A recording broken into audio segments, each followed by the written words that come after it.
Eugénie Franqueur est journaliste et consultante en santé intégrée. Depuis l'âge de 16 ans, elle s'intéresse aux différents visages de la santé. Son parcours de journaliste pour CBC et Radio-Canada l'a conduite à étudier des mouvements spirituels et à rencontrer sa propre dimension spirituelle. Elle nous présente ici son regard sur les nouvelles spiritualités et nous donne des éléments de comparaison entre le Canada, l'Angleterre et la France.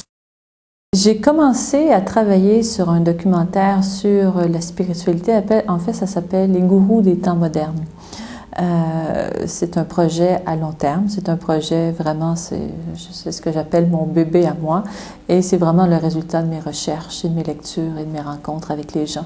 L'idée derrière le documentaire, c'est qu'au Québec, au Canada anglais, en Grande-Bretagne, en France, je le sais moins, mais probablement aussi, les gens s'éloignent de plus en plus des grandes religions, surtout au Canada, de tout ce qui est chrétien. Vraiment choc du passé, et se tourne de plus en plus vers justement les nouvelles spiritualités, vers les nouveaux gourous. Alors moi, ce qui m'intéresse là-dedans, c'est de voir c'est qui ces gens-là. Est-ce qu'ils nous proposent un discours qui fait du sens? Alors j'ai vraiment sélectionné un éventail d'une quinzaine ou 18 personnes, 18 leaders ou spirituels de la Grande-Bretagne, de l'Inde, de l'Australie, des États-Unis, du Canada, pour essayer justement d'explorer leur discours et de voir pourquoi est-ce que les gens se déplacent par millions, dans le cas de quelqu'un comme Deepak Chopra, pourquoi est-ce que The Power of Now, le pouvoir du moment présent de Eckhart Tolle a connu tant de succès, c'est parce que ça vient toucher une corde sensible chez les gens.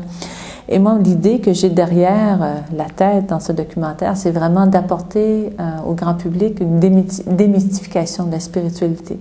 Vraiment de leur apporter certains principes de base que ces gens-là ont à peu près tous en commun. Bon, c'est sûr que chacun a ses spécificités, chacun son approche, chacun ses méthodes, mais le discours de base, finalement, ça revient à « connais-toi toi-même ». Au Québec, les gens viennent à la spiritualité pour deux raisons principales. Chez nous, on a une qualité de vie excellente comparée à bien des endroits sur la planète. Des services sociaux qui fonctionnent relativement bien. C'est loin d'être parfait. On a de l'espace, on a quand même de l'argent, on a des commodités qui sont quand même accessibles pour le commun des mortels. Donc, c'est pas une spiritualité de survie, c'est plus une spiritualité, je dirais, de guérison personnelle.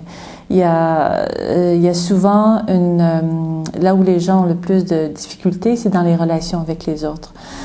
Donc, les gens viennent souvent chercher des réponses à leurs relations. Relations parfois tumultueuses dans la famille, au travail, en société. Donc, les relations, guérir les relations, et aussi essayer de trouver un sens plus profond. Les gens vont avoir de l'argent, un confort matériel, une famille, des voitures, un chalet à la campagne.